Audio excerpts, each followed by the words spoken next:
Greetings, artists. Today we will begin part 2 of our ocarina. You will need to form a mouthpiece for your clay flute. Using the popsicle stick, you will make a mouthpiece that is the thickness of the popsicle stick.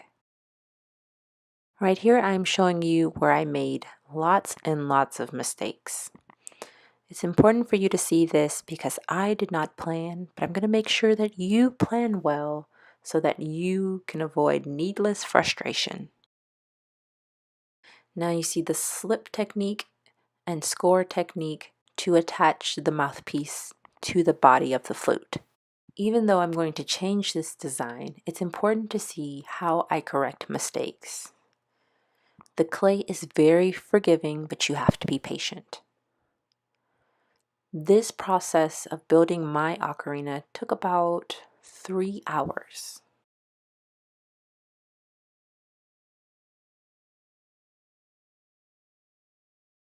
Now, had I planned ahead of time, this would have gone much faster.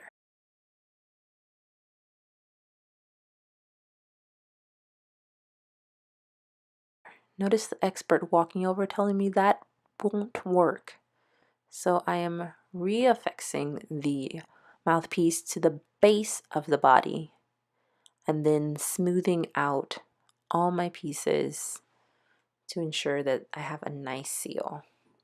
I don't want any dips or divots, so I'm scoring and slipping to make sure everything is nice, smooth, and level. The mouthpiece in the proper place is essential to ensuring that your flute can actually make sounds and tones.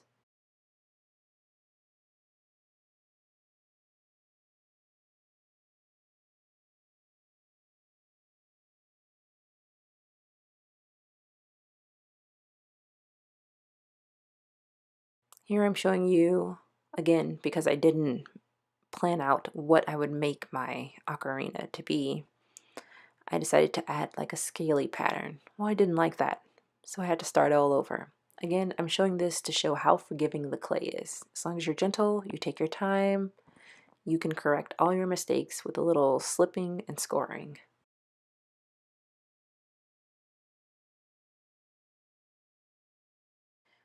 Mr. Rodney did think about what he would be doing for his.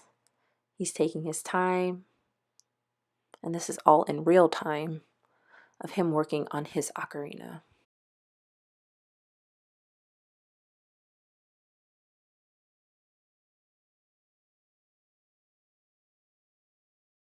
So to create the mouthpiece, you will be using popsicle sticks. These are the smaller ones, not the larger ones, and you need to make sure that they're all level. So as I just showed you, you'll take the top stick and you'll slide that one over the two at the bottom. Those are just to give you a balance to make sure that you're sliding straight in and you're not going up or down. So you'll align your popsicle sticks, all 3 of them, to the front of your mouthpiece. You want a firm but soft grip on your ocarina, and then you'll apply a light pressure and make a hole for where you're going to do your have your mouthpiece. And this is just to get you started.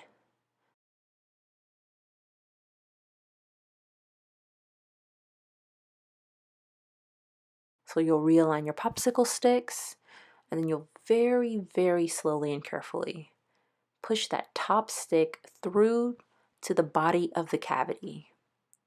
Now you'll notice that you have reached the open part of your ocarina once you feel the pressure release, once it's easy to slide that top popsicle stick.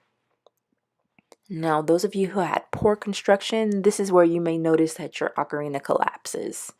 Yes, you will have to start over.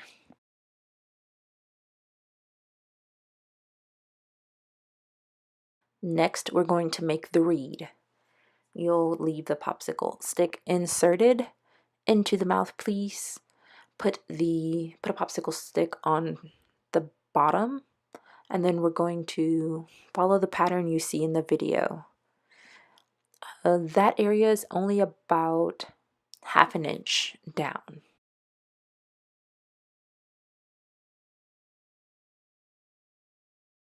From there, you will gently carve out at a 45-degree angle the reed. If you need to see an example, I do have an example of this exact ocarina near my desk. Please ask me and I will show it to you. Do not touch without permission.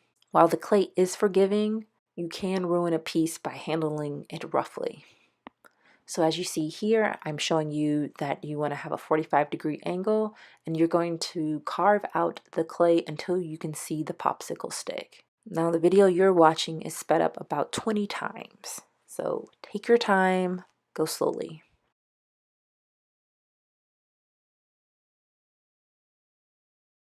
So now I'm pushing my popsicle stick into the cavity a bit further, and then I'm going to very gently pull it out.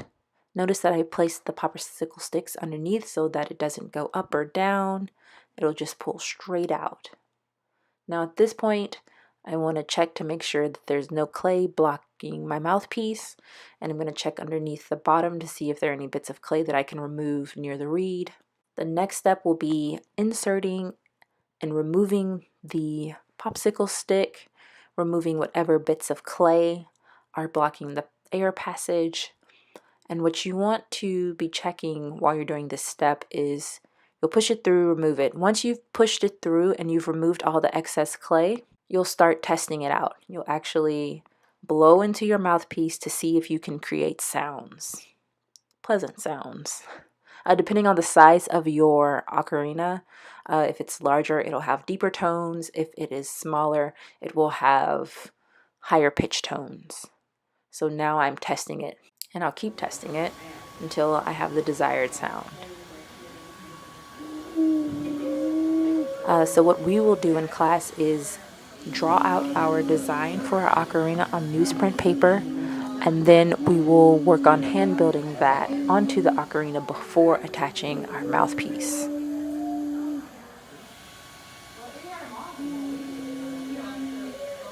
Thank you, and I look forward to seeing what you create.